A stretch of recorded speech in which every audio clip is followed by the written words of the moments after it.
Hi ma'am, ado ma'am ngasi ki video sidi ay mukbang ito ro kita ubane boko manung sa jing do mukbang to kita ubane ado ngasi kana na pire ino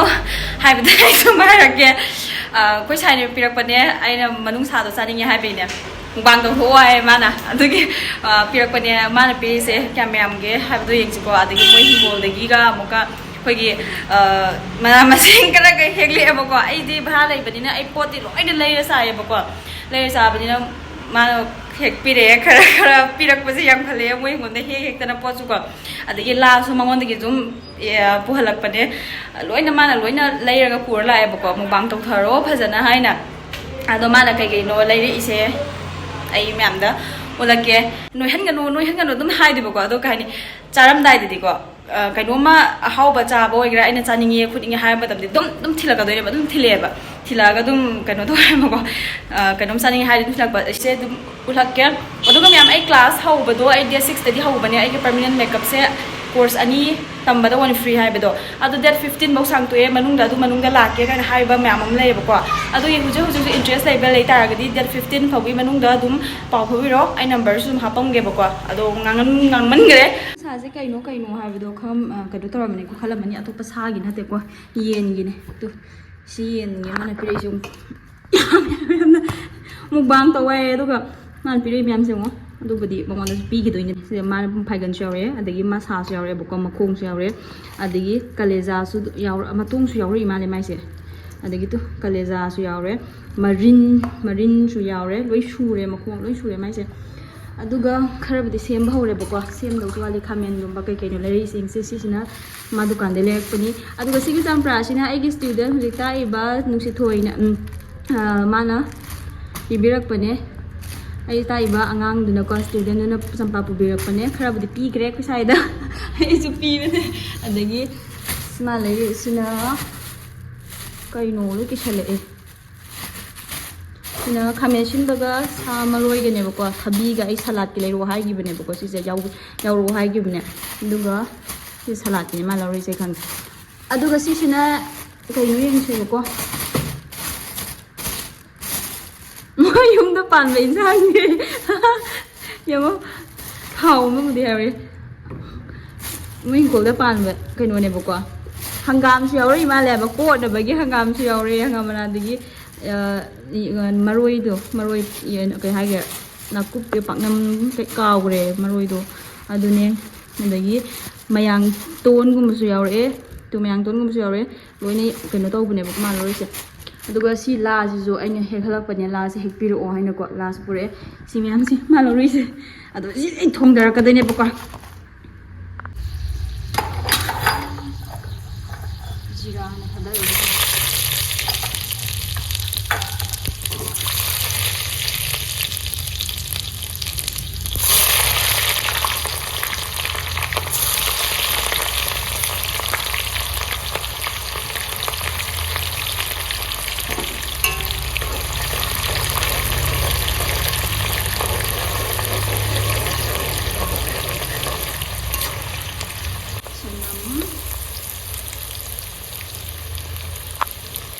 singa chana mani ha pe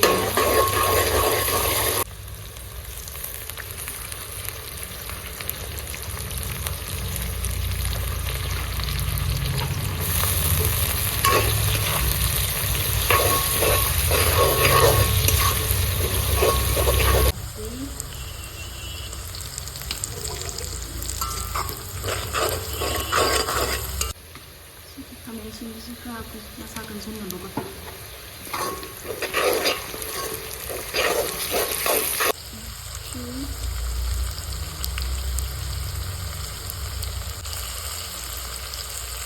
ya mincit powder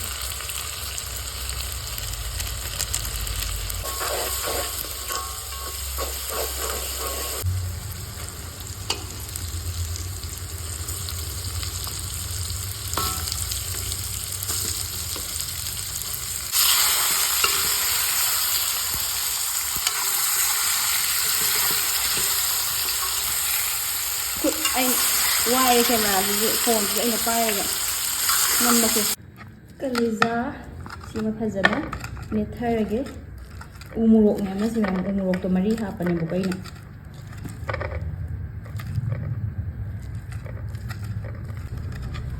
Sisi loire. Tuh, loire pagi.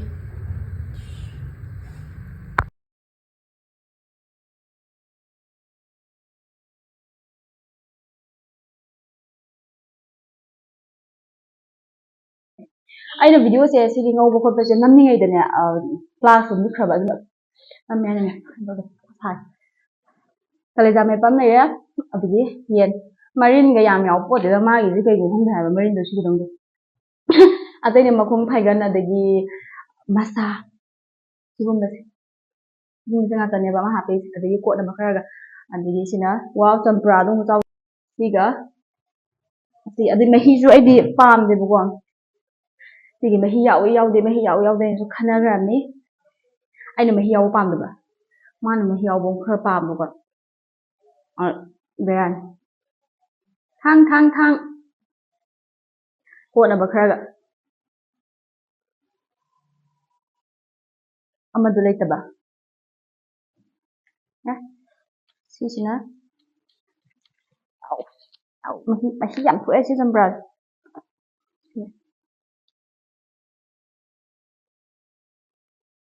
sa ding da hana tin what cream ya ada memang sana betul lagi sini bo am sa ga lo mal umo to ai nam tha khra ne bo ba chara ge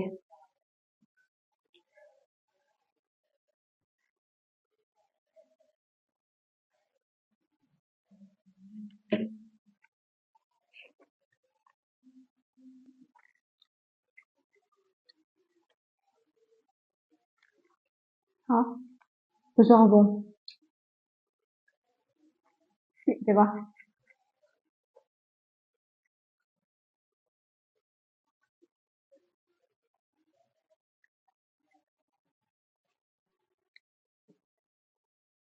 ha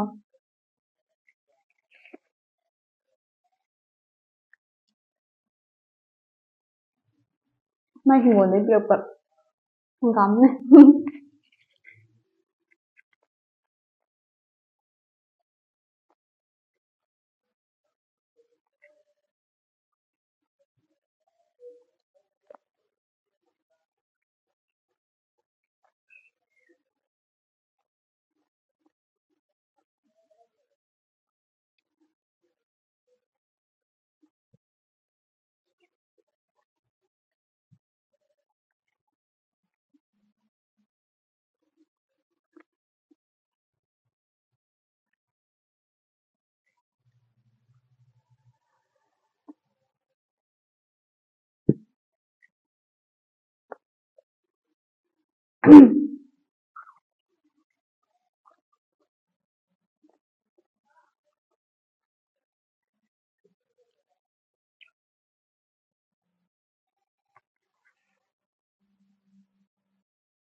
ha bu ko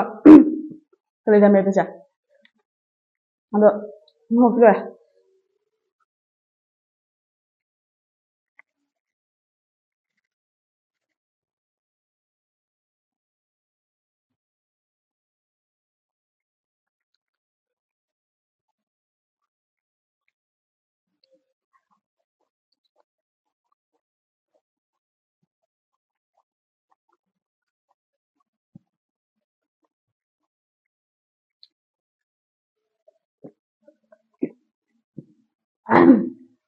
mahi yaw ma di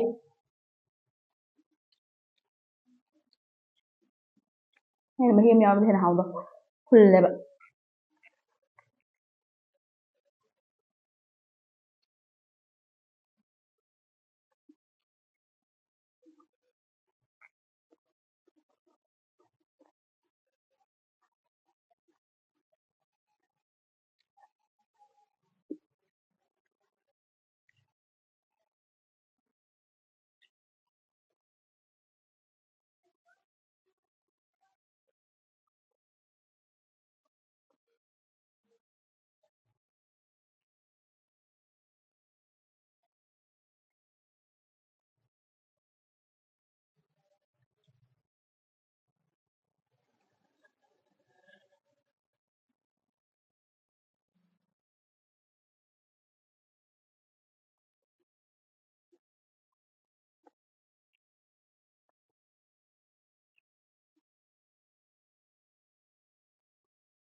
Mày dâu được không anh ngoài chế.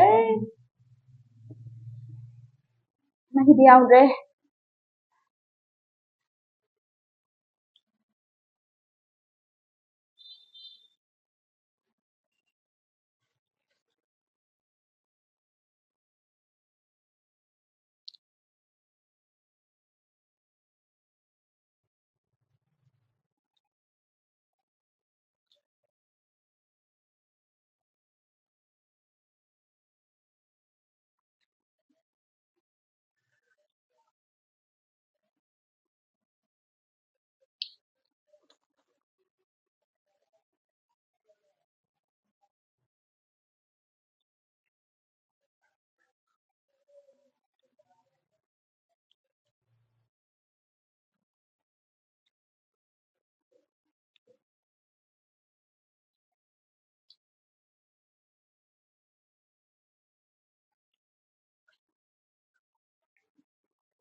Ngồi sợ. Trời.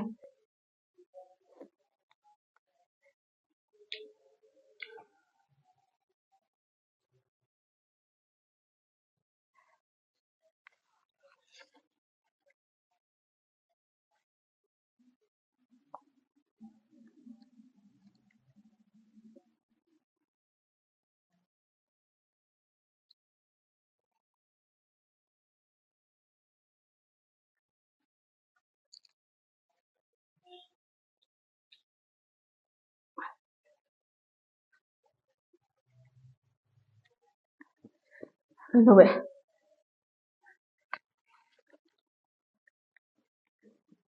Mày dâu nó full.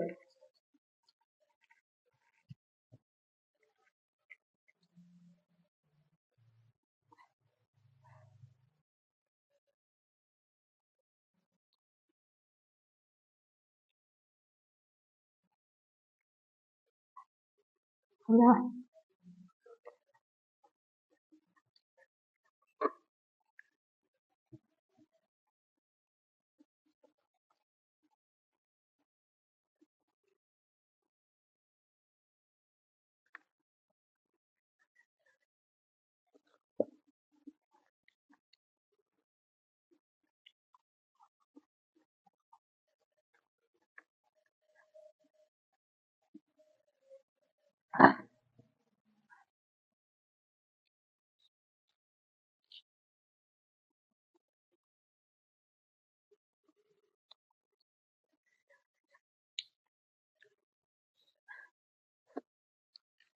Anda.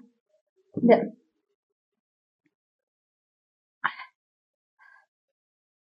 Mata.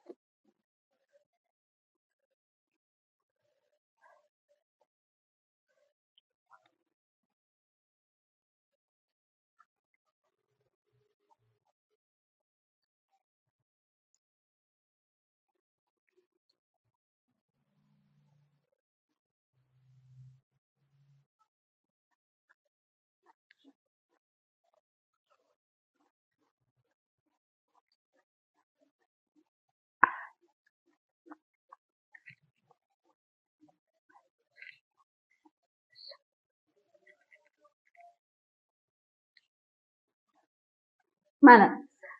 mama bisa deh ini jadi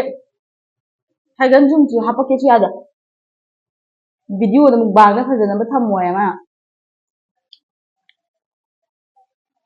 jangan kira tuh gak sabar ngam deh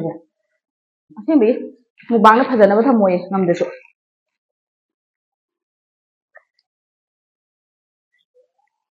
ini saja ngam deh đây xài là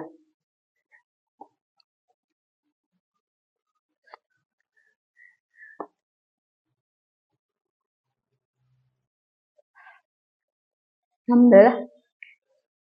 đây vậy mà tung phải vậy nhắm lên này ngâm bớt đây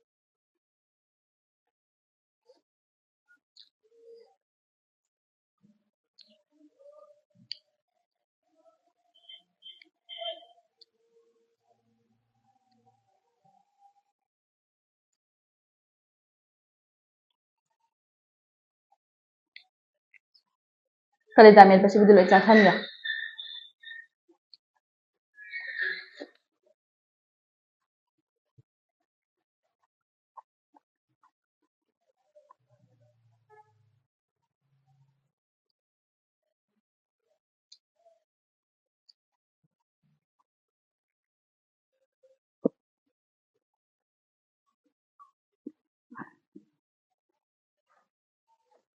nah masih dipilih masih dipilih ini kan man bener sepuluh thal ya tak pada